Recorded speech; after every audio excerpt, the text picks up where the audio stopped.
Vamos e agradecemos. Amém. Amém, obrigado. Amém, irmãos. Bom dia, graça e paz. Pode se assentar, irmãos. Nós louvamos ao Senhor, porque esse Deus, que há 2000 anos anunciou uma boa notícia, anunciou uma boa nova, ainda hoje Ele continua alcançando a vida do homem que está desesperado, que está vazio, que está oco por dentro. Esse é o evangelho que alcança aquele homem que não tem perspectiva nenhuma, que a sociedade olha para ele e não dá nada. É esse homem que o Senhor levanta, a Bíblia diz que ele transforma, limpa, purifica, e esse homem agora começa a exalar a glória de Deus. Ele começa a viver uma nova vida. Essa é a mensagem maior do evangelho, trazer uma nova vida para aquele que estava perdido. Não é um novo conceito, irmãos, é uma mudança de mente. A partir do momento que nós recebemos o evangelho, que Cristo entra em nossa vida, a nossa mente muda, a nossa cosmovisão, a nossa visão de mundo agora muda. Agora eu começo a enxergar o próximo como o meu semelhante. Agora eu consigo entender que não são as minhas forças, a minha força que me faz conquistar as coisas, mas é o meu Senhor que está em mim, que vai dirigindo, guiando a minha vida e cuidando. Porque Jesus mesmo já afirmou na sua passagem, através das parábolas, Ele vem falando de que sem mim, vocês não podem fazer nada.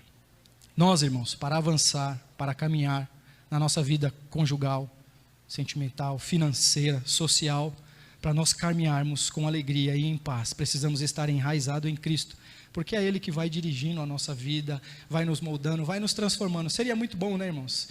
A partir do momento que nós recebêssemos a Cristo e as coisas mudassem da noite para o dia, mas não é assim, irmãos. Na caminhada, as arestas, as imperfeições que estão em nós, ela vai sendo transformada, restaurada, e nós vamos caminhando nesse caminho que a Bíblia diz que é árduo, que é espinhoso, que tem pedra, é doloroso, mas é nesse caminho que o Senhor está à nossa frente, nos conduzindo. Por isso nós somos a igreja, somos uma família, que estamos nesse caminho juntos, aprendendo aquilo que o Senhor veio revelar.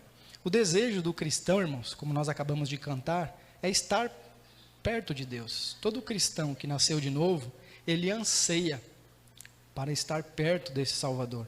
E é interessante, irmãos, que quanto mais nós nos aproximamos desse Senhor, através das suas escrituras, nós vamos reconhecendo as nossas imperfeições. Ontem eu estava conversando com um amigo me mandou uma mensagem falando: olha, me ajuda, que eu não tenho fé, eu estou orando para Deus me dar fé, mas eu não tenho fé, eu tento fazer as coisas certas, mas só faço as coisas erradas, o que eu faço? Eu falei para ele: irmão, amigo, bem-vindo ao Evangelho. O Evangelho é uma fotografia da impossibilidade do homem agradar a Deus, mas o Evangelho também é a revelação desse Deus que possibilita o homem imperfeito andar com esse Deus perfeito, irmãos. É por isso que nós nos alegramos. Jesus falou lá em João 14, 27, eu deixo-vos a paz, a minha paz eu dou para vocês. Jesus não está falando que vai dar, irmãos. Ele falou que já deu. Eu não dou como o mundo a dá.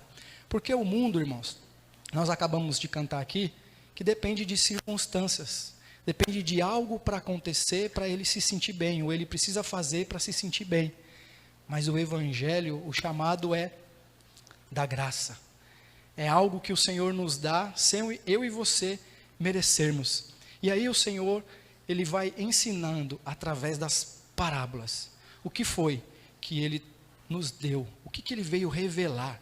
Paulo vai falar, irmãos, lá em Colossenses 1, a partir do versículo 25, nós estávamos estudando hoje. Eu queria até aproveitar a igreja, falar com os irmãos, que hoje nós começamos a revistinha Tão Grande Salvação. Começamos hoje, irmãos, e nós ficamos só na introdução, irmãos. Eu queria convidar você a participar. Os irmãos vão se lembrar que em outubro do ano passado, nós tivemos uma palestra aqui falando sobre os 5 pontos da graça que estão relacionados à salvação. Que Deus salva, né, irmãos? Nós vemos isso todos os dias, esse milagre acontecendo, Deus salvando as pessoas. Mas nesse ensinamento nós vamos aprender qual é a mecânica, como Deus se revela para o homem através da salvação. E nós estamos lá todos os domingos. Lembre-se, exceto o 3º domingo do mês, que é a Santa Ceia. Eu queria convidar vocês. Hoje nós estávamos A primeira aula, estávamos estudando sobre a criação do homem, como Deus criou o homem, por que Deus criou o homem, qual é o propósito do homem, qual é a missão do homem. Se Deus criou o homem e sabia que o homem ia pecar, por que mesmo assim Ele fez o homem? Esses são temas que nós estamos discutindo lá na Escola Bíblica Dominical. E eu queria convidar você, irmãos, e na Escola Dominical é o lugar, irmãos, onde a gente se afia, é onde levanta-se temas polêmicos, e não é para se assustar, mas é para, nas Escrituras, a gente buscar essa revelação. Então Paulo falou que esteve oculto, irmãos, há tempos, gerações e épocas, mas agora nos últimos dias, através dos teus santos, os apóstolos e o profeta, aprove a Deus revelar os seus mistérios. E que mistério é esse, irmãos, que Jesus veio revelar? E aí o Senhor, Ele começa também a ensinar através das parábolas, esse mistério que estava impossibilitado de uma mente humana, carnal, entender qual era o plano de salvação para esse homem. Por quê, irmãos? Porque no costume da época, se ensinava que o homem, ele alcançava a sua salvação através do cumprimento da lei, através dos seus esforços da lei. Ora, e essa foi a ordem que o Senhor havia dado. Os irmãos vão se lembrar que lá no acampamento que nós tivemos do ano passado, o nosso pastor trouxe uma palavra sobre Deuteronômio 6, que o Senhor deu uma ordem para o seu povo. Cumpra os meus estatutos, as minhas leis e as minhas ordenanças. Ele não pediu, ele não deu uma possibilidade, ele deu uma ordem. E na narrativa histórica, irmão, quando a gente vai ver, estudar o povo de Deus, os homens de Deus, nós vamos ver que grandes homens, cheios do Espírito Santo, cheios da graça de Deus, ainda assim, na sua caminhada, escorregava, quebrava uma lei. E a Bíblia, ela vai nos mostrar, irmãos, Tiago vai falar lá em Tiago 1:20, que aquele que cumpre a lei, mas descumpre uma vírgula somente, ele quebrou toda a lei. Então a gente vai vendo na história a impossibilidade que esse homem tem, pelos seus esforços, agradar a Deus. Esse é o nosso desejo, agradar a Deus. Ora, se nós pecamos, como é que nós podemos agradar a Deus, se quebramos a lei? E aí, o Senhor Jesus, Ele começa a trazer as parábolas, e nessas parábolas, Ele usa conceitos do dia a dia, né? Ele usa exemplos do dia a dia, que serve, irmãos, para fixar mais o nosso pensamento, nos dá uma ideia melhor de como entender esse plano de salvação. O nosso pastor Dimas, semana passada, pregou a parábola em Lucas 14, né? Eu até brinquei com o Silvio, falei, a parábola é do Dimas, porque a parábola que ele trouxe não tem um nome específico lá, né?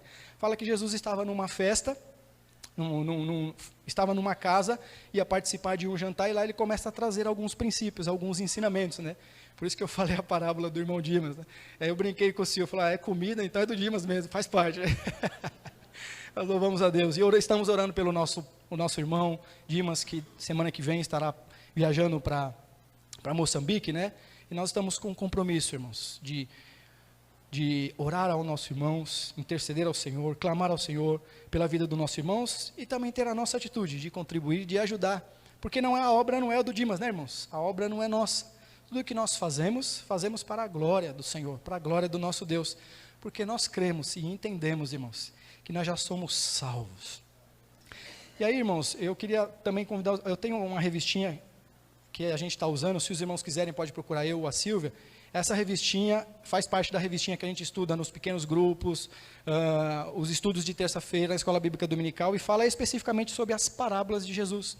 Um tema que a gente está estudando no mês passado e esse mês ainda, e nos dá uma abordagem, abre melhor, irmão, a nossa mente. Então, se você quiser conhecer um pouquinho mais, estudar um pouquinho mais sobre as parábolas de Jesus, você pode me procurar, ou a irmã Silvia. Semana que vem eu vou estar indo buscar algumas revistinhas para os irmãos e posso trazer essa aqui também. Então, irmãos, a gente vai estudar agora, eu queria falar com os irmãos sobre a parábola do banquete do reino. Quero dar uma continuidade daquilo que o nosso pastor Dimas estava falando.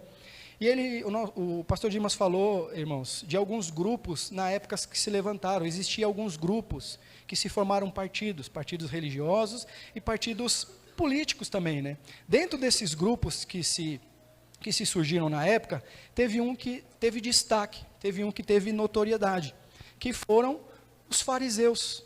E os fariseus, irmãos, eles foram um inimigo ferrenho de Cristo, o tempo todo tentando mostrar para o povo de que Cristo, ele era um herege, que o que ele estava ensinando não batia com a lei que havia dado por Deus.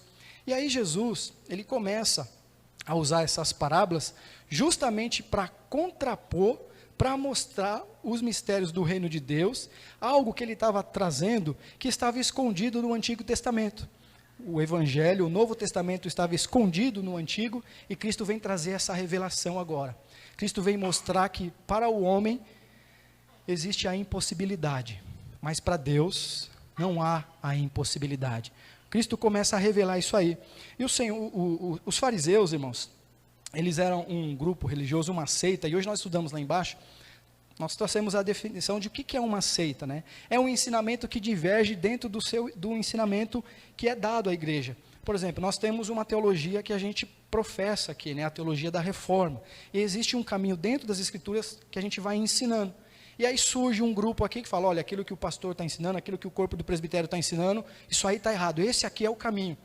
Isso é conhecido como uma seita. É um ensinamento que diverge do ensinamento que é dado. E os fariseus surgiram do judaísmo, que tinham como principal a fonte bíblica, a Torá, que é os 5 livros de Moisés. E os fariseus, irmãos, é interessante que Jesus não critica a seriedade com que eles tratam a lei, mas Jesus critica o conceito que eles traziam de ensinamento. Eles queriam colocar uma carga em cima das pessoas, pela qual ele mesmo não cumpria. E aí Jesus começa a ensinar. Tanto é, irmãos, que em Mateus 5:20, Jesus está ensinando aos discípulos, e Jesus dificulta um pouco mais. Ele fala, olha, não pense vocês que eu vim abolir a lei. Pelo contrário, eu vim cumprir a lei e os profetas. Vocês lembram o que foi dito? Não adulterarás? Agora eu digo para vocês, aquele que olhar para uma mulher e a desejar, já cometeu o adultério. Jesus parece que dificulta um pouco mais a lei. Parece que Jesus está dando uma impossibilidade para esse homem. Irmãos, quem é que consegue cumprir a lei 100%? Quem é que consegue viver a palavra de Deus 100%? Parece que o tempo todo a gente está dando aquela escorregadinha. Mas aí Jesus, ele fala que veio com um propósito. Ele veio para cumprir essa lei. A Bíblia vai dizer que ele não teve pecado. E agora, esse mistério que foi falado, Paulo vai falar lá em Colossenses 1:26, é Cristo em nós, Cristo no gentio, para a sua glória, a esperança da sua glória. Agora nós nos tornamos família de Deus, estamos inseridos em Cristo, e em Cristo agora, a gente começa a prática dessa lei. E aí eu queria ler com os irmãos, lá em Lucas 14,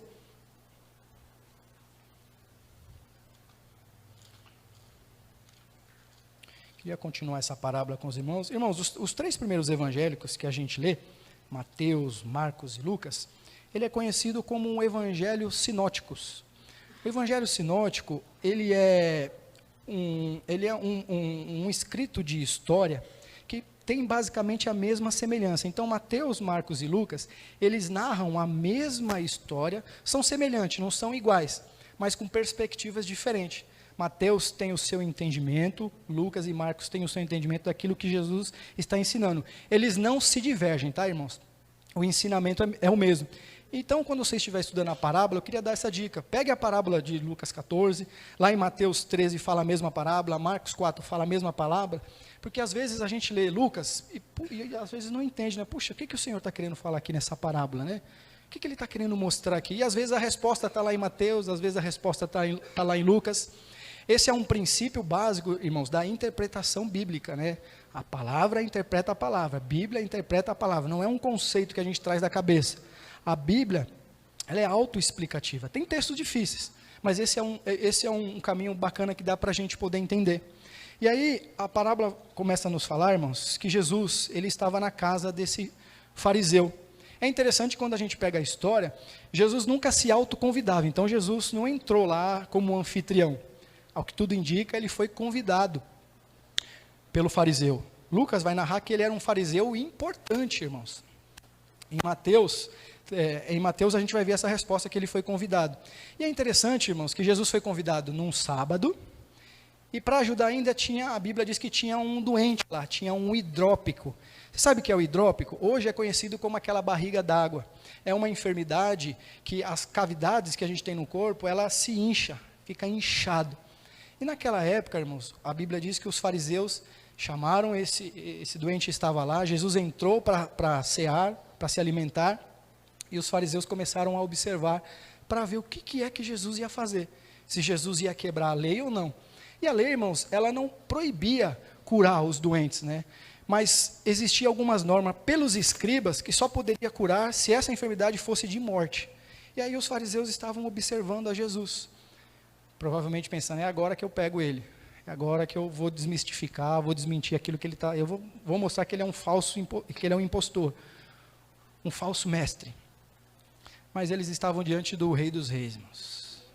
A Bíblia diz que o Evangelho, irmãos, nós estávamos conversando lá embaixo, irmãos, o Evangelho é para doido mesmo, irmãos. A mensagem do Evangelho, Paulo vai dizer que aprove a Deus salvar os homens pela loucura da pregação.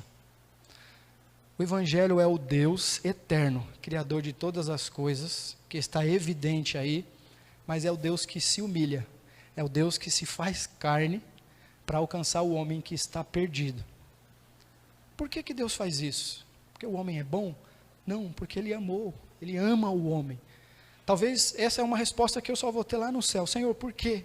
A mim, porque o Senhor me chamou, porque o Senhor nos salvou, porque eu não tenho nada de bom para oferecer para o Senhor. Mas ainda assim, a Bíblia diz que o Senhor nos alcançou e nos amou. E o Senhor traz uma resposta para esses fariseus. O que é lícito para vocês? Pode ou não pode curar? Se você tiver um filho aí, e esse filho cair num buraco, cair num poço, ou se você tiver um bem, um gado, que era o bem da época, cair num buraco, vocês vão se esforçar e salvar eles ou vocês vão ter esse prejuízo aí? E a Bíblia diz que eles ficaram sem resposta alguma. E o Senhor, Ele traz um ensinamento, um princípio de amor, de humildade, que foi o que foi falado lá. Nessa parábola, Ele vai falar, olha, quando vocês forem para a festa, não senta nos primeiros lugares não. Fica no seu cantinho lá, porque o dono da festa que te convidou, se você for uma pessoa honrada, no tempo oportuno Ele vai te honrar. Jesus está trazendo um outro ensinamento, né, irmãos? Que às vezes nós nos esforçamos e queremos ser reconhecidos o tempo todo, né, irmãos? Mas nós estamos fazendo as coisas para o Senhor. E no tempo de Deus, o Senhor nos abençoa, o Senhor nos visita. Eu não gosto de usar muito essa palavra, mas cabe aqui. O Senhor nos honra, irmãos. O Senhor nos visita, o Senhor nos cura, o Senhor nos liberta. Às vezes, nas adversidades da vida, a gente quer largar, quer parar. Puxa vida, eu estou fazendo a tua obra e parece que eu estou sozinho. Mas, irmãos, nós estamos fazendo para o Senhor. Nós estamos fazendo para Deus. Às vezes eu venho aqui querer expor a palavra e o meu desejo é alcançar todos, né? E eu estava conversando com o irmão agora há pouco falou, fica tranquilo, que já vai com o sentimento, com o desejo que você não vai alcançar ninguém, você já vai se sentir bem. Porque, irmãos, a obra é de Deus, é o Senhor que alcança, é o Senhor que toca, é o Senhor que visita. E aí o Senhor começa a trazer essa parábola.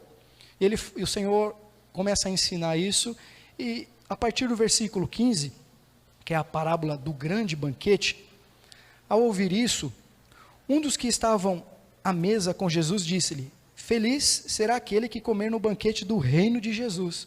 Olha, irmãos, que interessante, Jesus está numa festa e falando para as pessoas que eles devem ficar no seu devido lugar, esperar o tempo próprio, o tempo oportuno de ele ser honrado. E aí um discípulo se levanta, parece que Jesus está continuando a mesma fala, porque o alvo dele são aquelas pessoas que estão na festa. O alvo de ensinamento dele não são só os discípulos, mas a sua exposição da parábola é que todos pudessem entender o plano de salvação, o plano de resgate.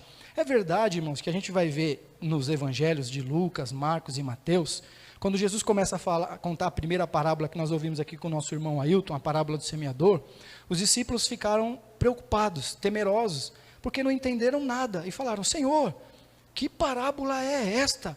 E aí Jesus fala, olha, para vocês foi dado a conhecer os mistérios do reino de Deus, mas aos outros, não.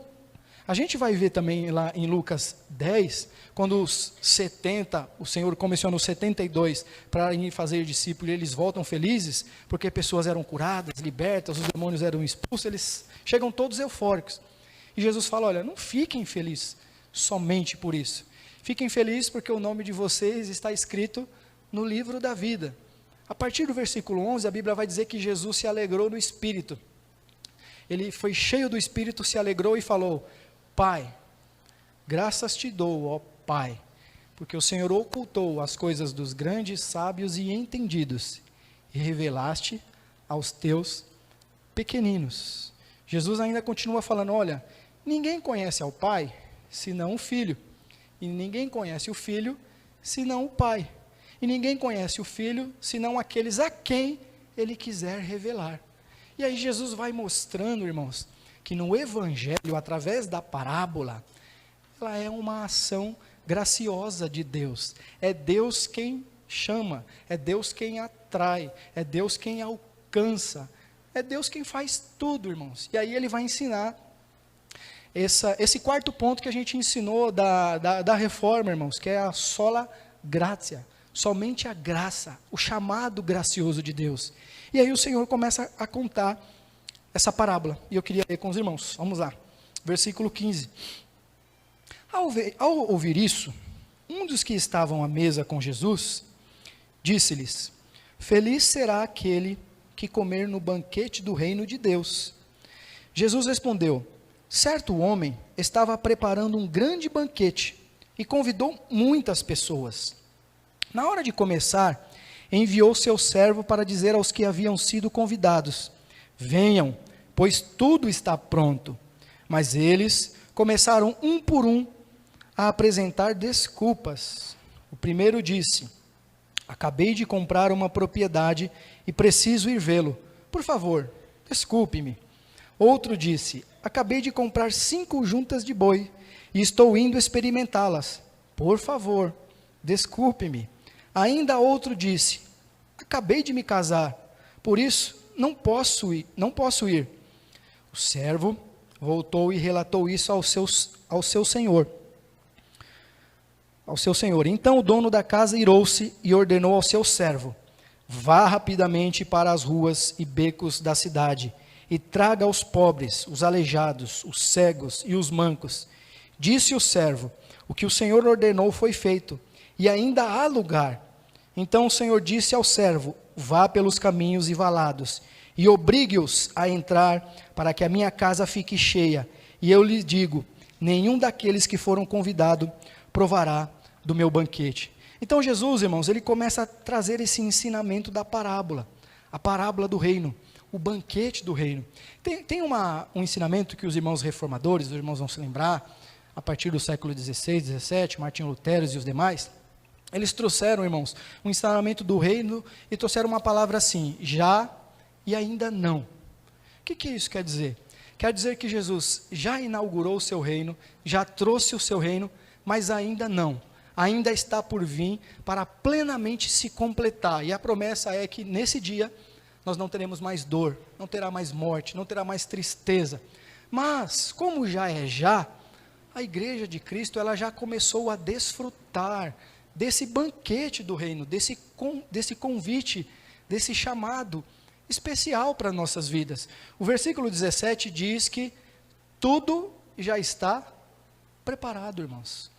Se tudo já está preparado, não há mais nada para eu e você fazermos, a não ser, pela fé, desfrutar daquilo que Cristo tem para nós, desfrutar das promessas que Deus tem para nós, irmãos. Irmãos, nós os cristãos, como cantamos aqui, a nossa alegria, ela é plena e não é circunstancial. Eu não preciso de uma porta de emprego para dar um glória a Deus. Eu não preciso ser curado, embora Deus abra a porta, embora Deus cure, para dar glória a Deus. É nas dificuldades ainda assim que eu tenho um coração em paz, tranquilo, grato e alegre. Por quê, irmãos? Porque Paulo vai ensinar, Paulo vai mostrar, irmãos, lá na sua segunda carta aos Coríntios, capítulo 5, que embora nós temos esse templo terreno, Paulo usa um símbolo de tenda, de templo, de casa terrestre, esteja se desfazendo, é o símbolo da nossa fragilidade, né, irmãos? Foi isso que o pecado trouxe. Nos trouxe fragilidade, nos trouxe dor, nos trouxe decepções. Embora essa casa, embora nós passamos por tudo isso, a nossa casa não é nesse tempo presente. A nossa casa, Paulo vai falar que nós temos um edifício perante o Senhor, o qual o construtor é Cristo. Paulo está ensinando, irmãos, que o cristão vai passar por dificuldade, vai passar por dor, vai passar por momentos que mesmo desfrutando nesse banquete, mesmo estando no reino, vai ter dificuldade dentro da sua casa, no seu relacionamento, no seu casamento, no seu trabalho, no seu convívio social. Mas Paulo ainda vai reforçar, olha, Deus preparou-nos para tudo isso, porque Ele nos deu o penhor do seu Espírito. Penhor, irmãos, é um símbolo de garantia. Nem sei se hoje existe mais essa loja de penhora, né? Você vai lá, você está precisando de um dinheiro, deixa algo empenhorado lá, que é uma garantia de que você vai pagar, né? Pelo menos é um símbolo. Paulo usa isso, irmãos, e no banquete do reino, a gente vai receber esse chamado de Deus, e nesse chamado, nesse banquete, aquilo que nós recebemos, a primazia, o principal, quem é, irmãos? Senão o Espírito de Deus na nossa vida. Por isso que Paulo vai falar, e Cristo vai reforçar ainda mais, que nós recebemos o Espírito como uma garantia de que já, mas ainda não. Já nós desfrutamos da graça de Deus, do amor de Deus, da paz de Deus. É por isso que em meio às dificuldades, a Bíblia vai dizer que a paz de Deus vai exceder todo o entendimento. Eu e você, irmãos, precisamos desfrutar disso. Nós fomos convidados para esse banquete.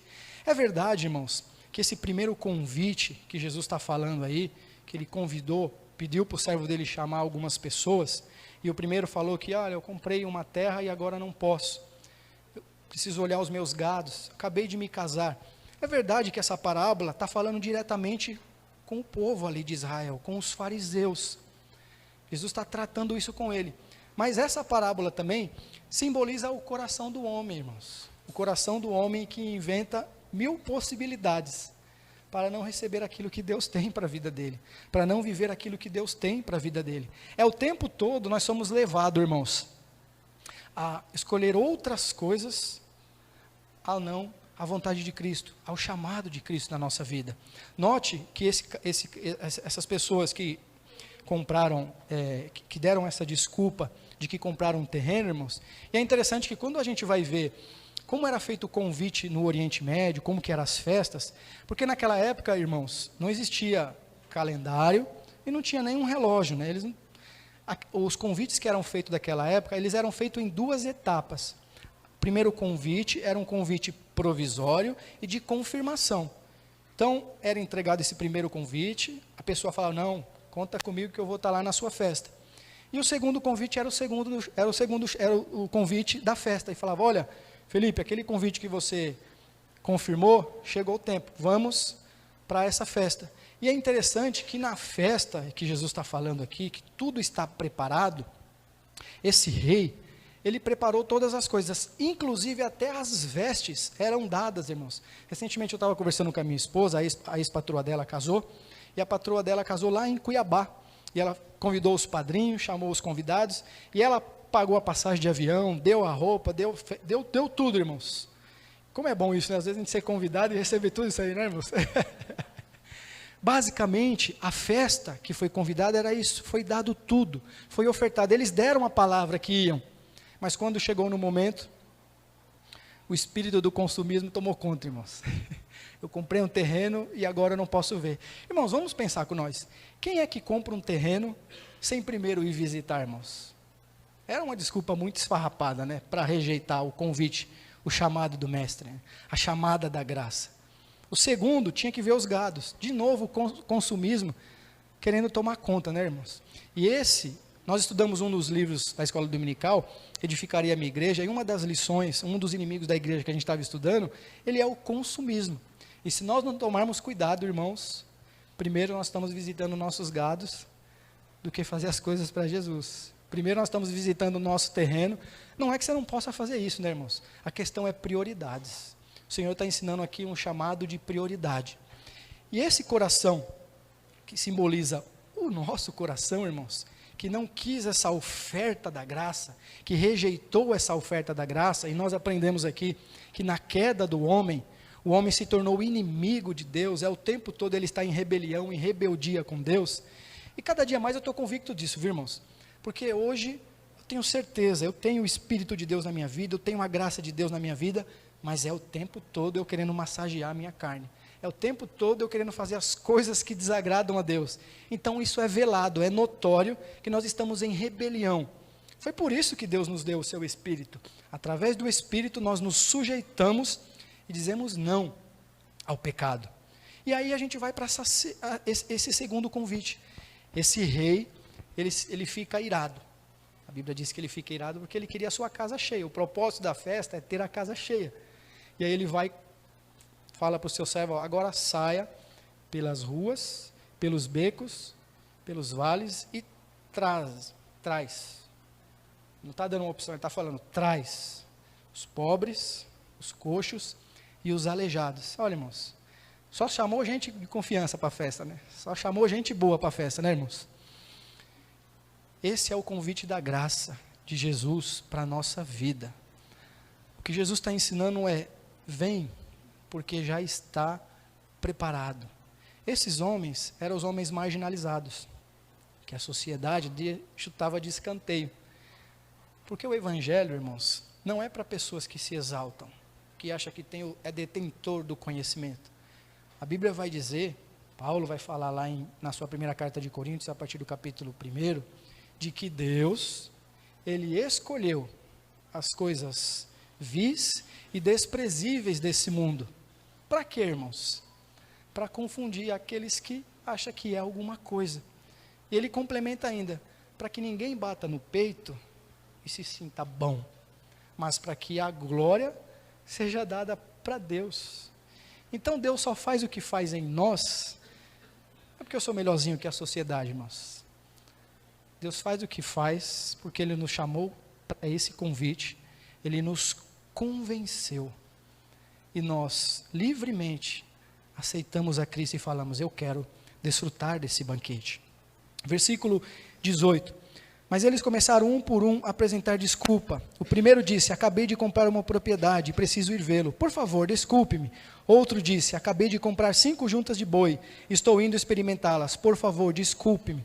Ainda outra disse, acabo de me casar, por isso não posso ir. O servo voltou e relatou isso ao seu senhor. Então o dono da casa irou-se e ordenou ao seu servo, vá rapidamente.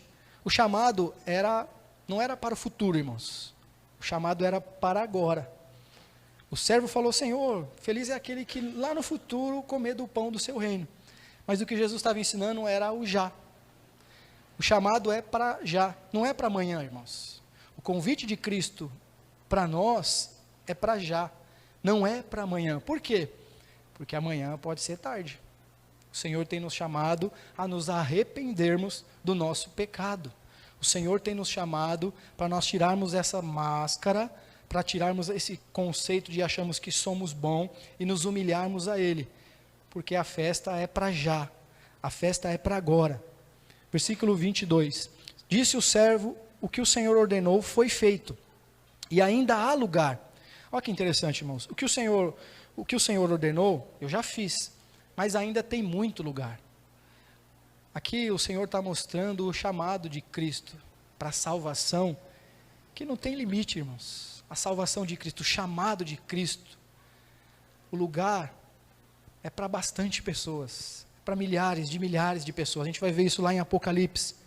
Então, versículo 23, então o Senhor disse ao seu servo, vá pelos caminhos e valados e obrigue-os a entrar para que a minha casa fique cheia. O servo foi e falou, Senhor, o que o Senhor ordenou eu já fiz, mas ainda tem lugares. O Senhor fala para o servo, vai lá e obrigue-os. Aqui está o cerne da parábola de Jesus, irmãos. Aqui está o centro da chamada graciosa de Deus, a sola gracia. Aqui a gente vê o quanto Deus é misericordioso. Por mais que nós resistimos, tentamos rejeitar, Ele ainda assim está insistindo nesse chamado. Vai lá e obriga-os. E essa obrigação aqui, irmãos, não é um conceito de pegar pela orelha, pelo colarinho e trazer ele. Esse é o poder de convencimento, a graça irresistível que a gente tratou em outubro, que é o 4º ponto. Essa graça irresistível é aquela passagem que a Bíblia diz que a palavra do Senhor é como um martelo que esmiuça a penha, sabe? Vai batendo, batendo, batendo até se quebrar. O Senhor vai nos visitando, falando conosco. E nós até certo ponto vamos tentando resistir.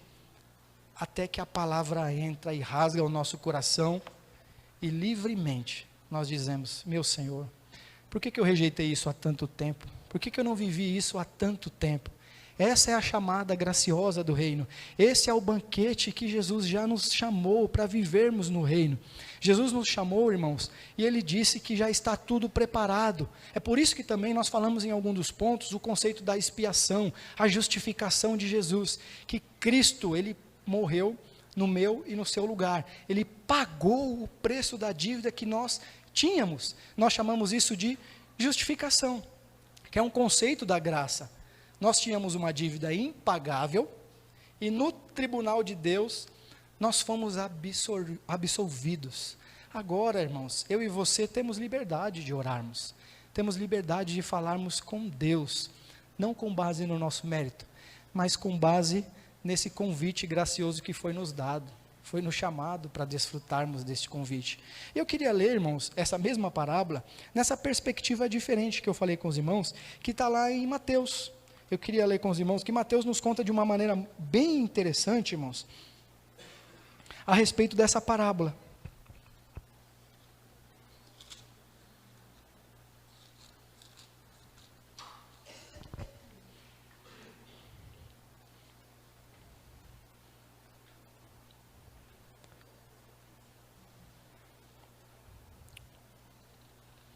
Peraí, irmãos. Mateus 22.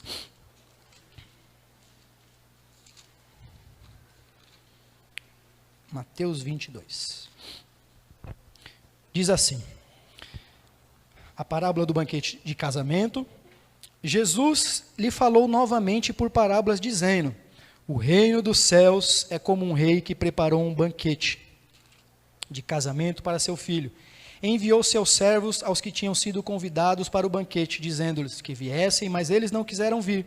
De novo, enviou outros servos e disse: digam ao que foram convidados, que preparei meu banquete, meus bois e meus novilhos gordos foram abatidos, e tudo está preparado, venham para o banquete de casamento.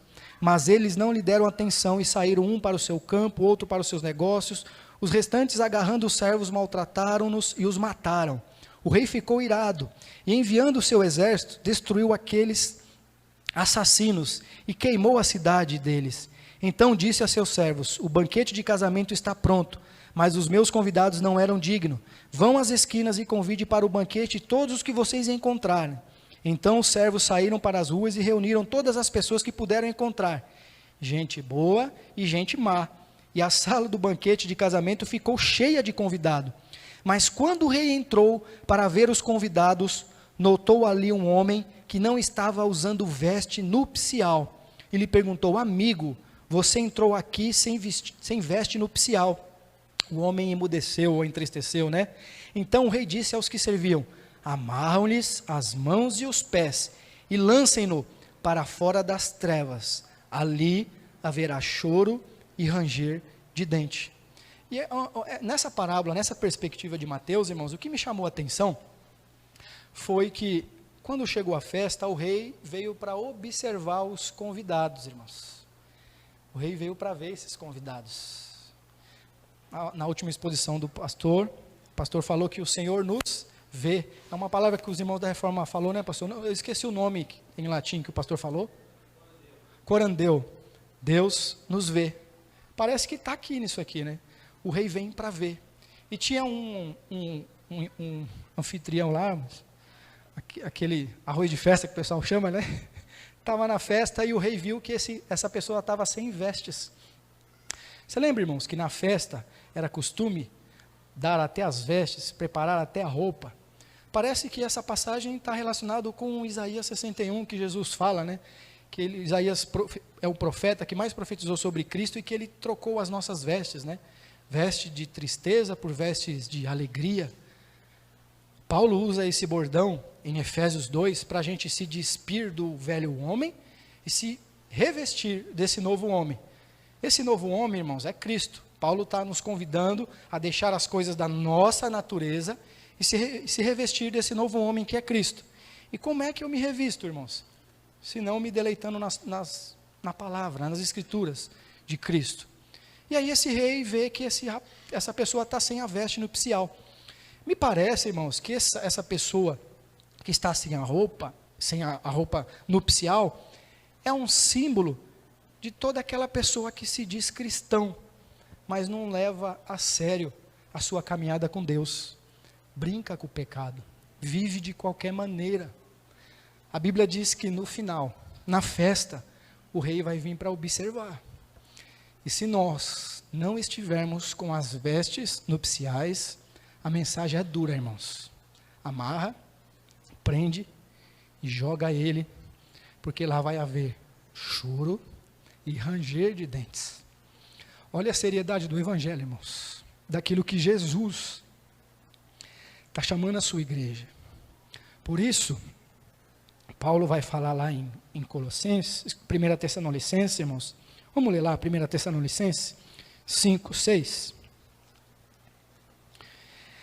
A gente fica assim, irmãos, porque a mensagem do evangelho é urgente, é para hoje. Por isso nós, quando recebemos esse convite, nós temos que ofertar esse convite para aqueles que estão perdidos, irmãos. Fala, olha, vem que está preparado, vem que o banquete já está pronto. 1 Tessalonicenses. Quem achou aí que ia ler, irmãos, para ganhar tempo? Está aqui? Aqui, ó. 1 Tessalonicenses. Não durmamos, pois, como os demais, mas vigiemos e sejamos sóbrios. Vamos ver o versículo 7? Porque os que dormem, dormem de noite, e os que se embebedam, embebedam-se de noite. Então, Paulo está falando que a gente não deve dormir como os demais. Por quê? Porque o rei da festa em breve vai vir analisar os seus convidados. E nós, irmãos, nós não devemos descansar enquanto nós não respondermos essa seguinte pergunta: eu estou com a veste nupcial? Eu estou com a veste própria para desfrutar o já e o ainda não? O Senhor nos convida, irmãos, para a gente não desdenhar do pecado, viver como aqueles que não têm um Deus, que não tem como que não prestar contas. Nós temos que viver, irmãos, o hoje, o já. É por isso que Jesus ainda assim elogiou os fariseus, porque os fariseus, irmãos, eles queriam guardar a lei, eles queriam impedir as pessoas de trazerem qualquer distorção da lei. Assim nós temos que ser com o pecado, irmãos. Assim nós temos que ser com a nossa vida. Nós temos que levar a sério, lutar contra o pecado que o tempo todo está tentando bater na nossa porta, o tempo todo está tentando nos conquistar, tentando nos tragar, irmãos. Mas a boa notícia é que eu e vocês temos o Espírito de Deus, e nós podemos, irmãos, subjugar o pecado.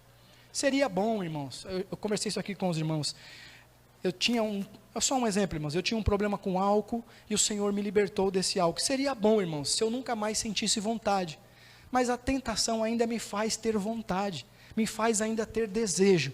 Mas as Escrituras, o Espírito Santo de Deus, ele move de uma tal maneira que eu tenho vontade, olho para a minha fraqueza e digo, não, porque hoje eu quero servir ao meu Deus. Hoje eu tenho uma veste nupcial que me faz rejeitar aquilo que Deus tem para a minha vida.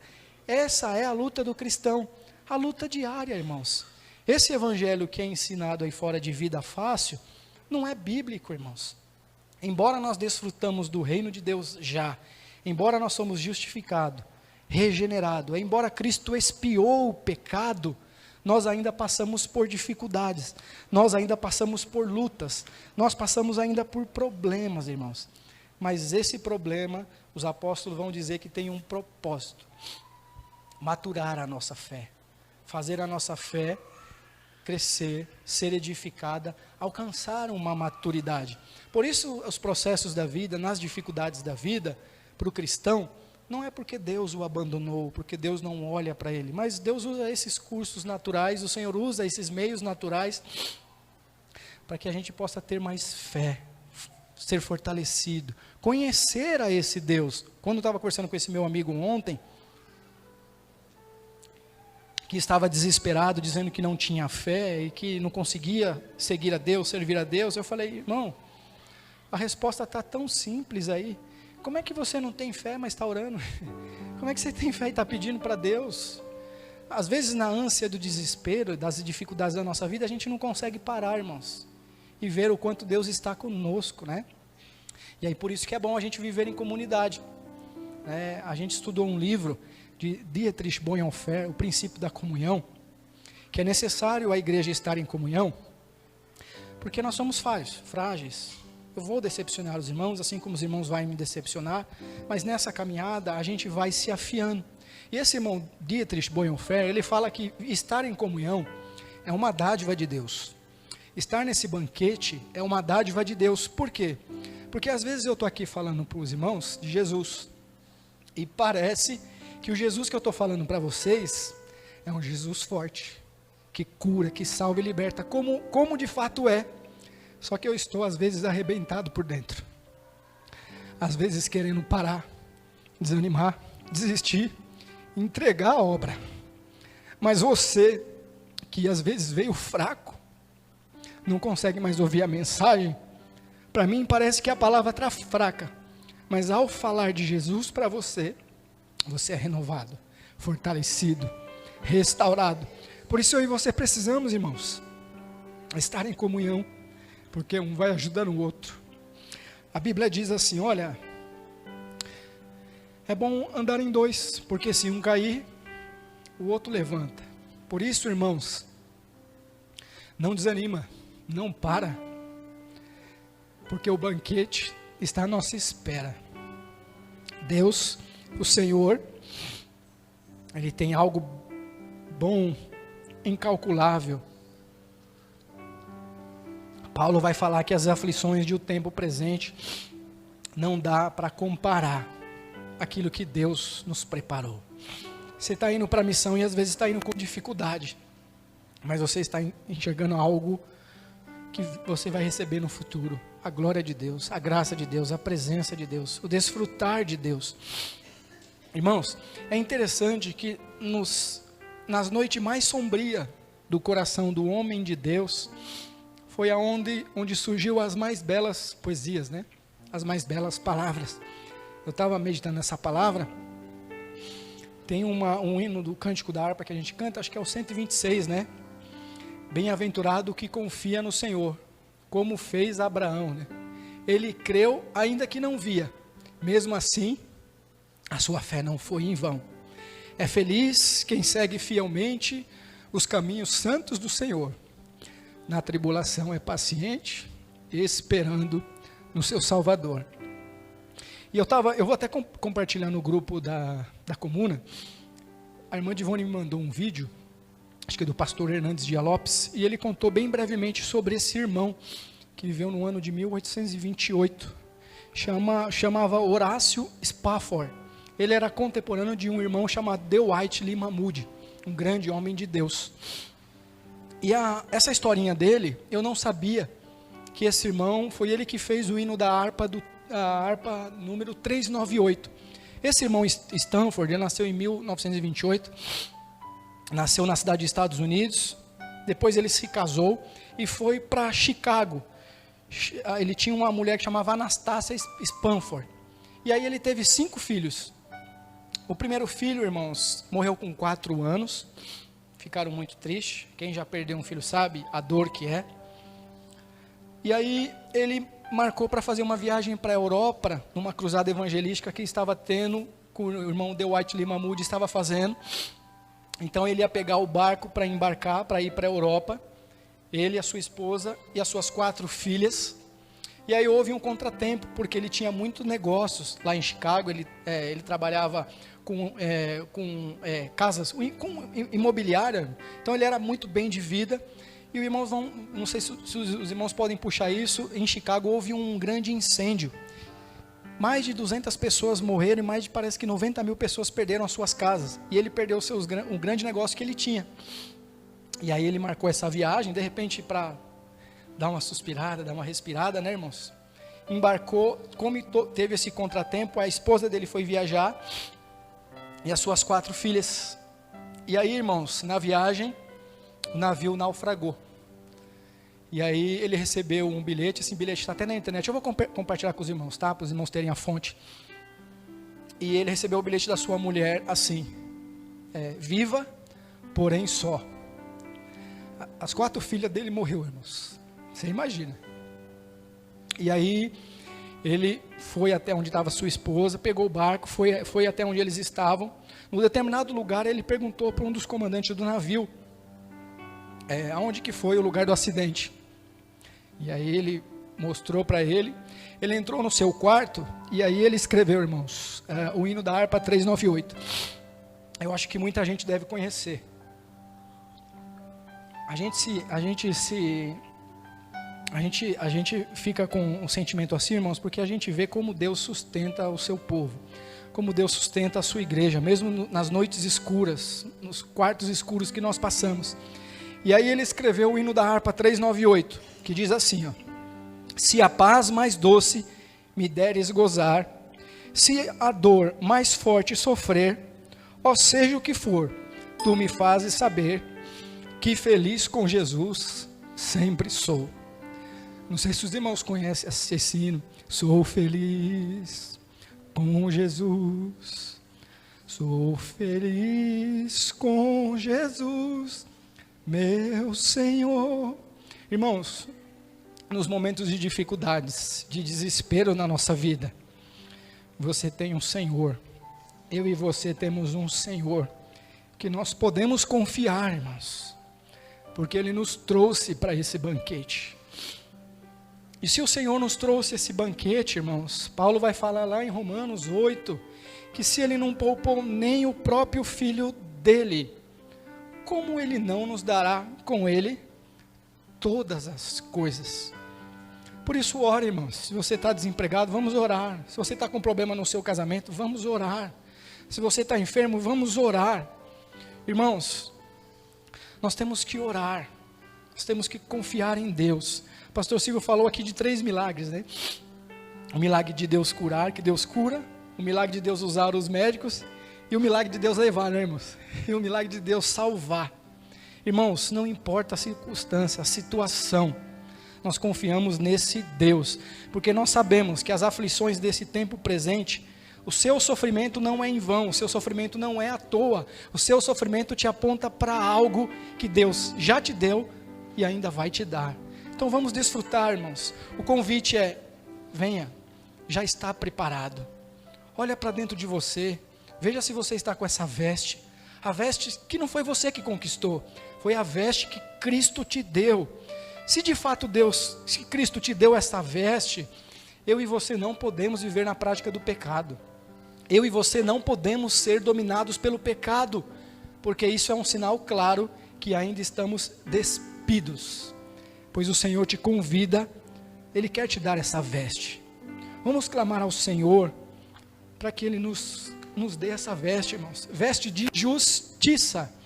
Isaías vai falar lá que a justiça dos homens é como um trapo de imundícia. Esse era o problema dos fariseus, irmãos.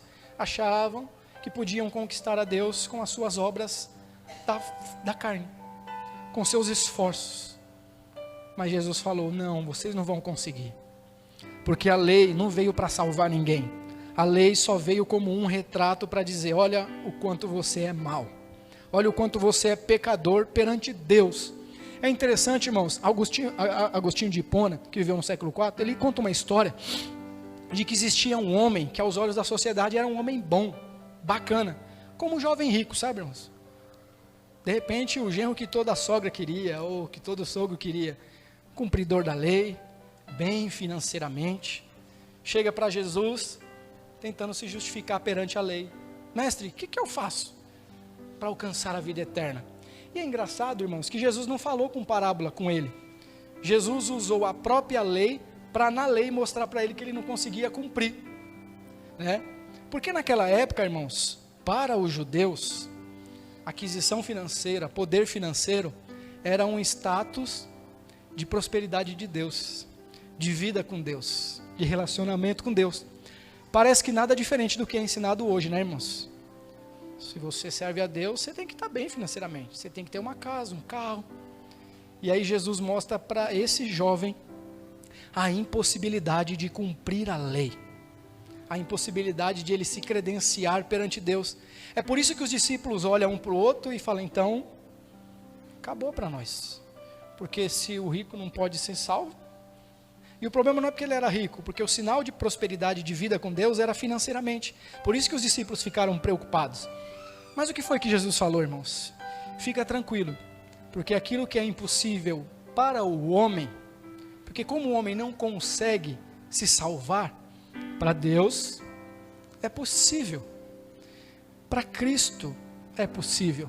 O chamado de Cristo é irresistível, irmãos. Por isso que nós temos que orar e clamar para que o Senhor alcance aquele nosso parente que está distante. Eu e você estamos aqui, irmãos. Eu não sei você, mas eu não queria Deus. Eu virava as costas para Deus, porque a minha visão de Deus é, não vou poder jogar bola, não vou poder assistir televisão. Eu tinha a mente fechada, até que o convite da graça, até que o Senhor, o servo desse Senhor, que pode simbolizar a igreja, que vai anunciar, falou, vem que está tudo preparado. E aí foi tirado à venda. Por isso, a lei, irmãos, ela veio para apontar a Cristo. Paulo vai falar que essa lei levou o povo de Deus a Cristo, porque Cristo foi que cumpriu a lei. E é interessante, irmãos, que a lei nos leva a Cristo. E Paulo vai falar que não está mais debaixo da lei, está debaixo da lei de Cristo. Mas olha, irmãos, a lei nos leva a Cristo, mas de novo Cristo nos faz voltar para a lei, para agora lutar contra o pecado, com o auxílio dele, com a presença dele.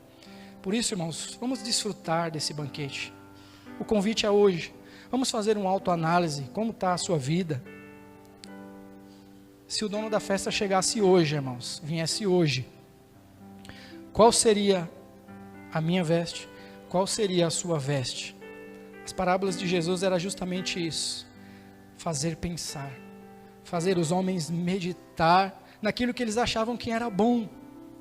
Irmãos, hoje a sociedade tem um conceito de bondade. Se a gente fizer uma pesquisa aí fora e falar, por que você merece ir para o céu?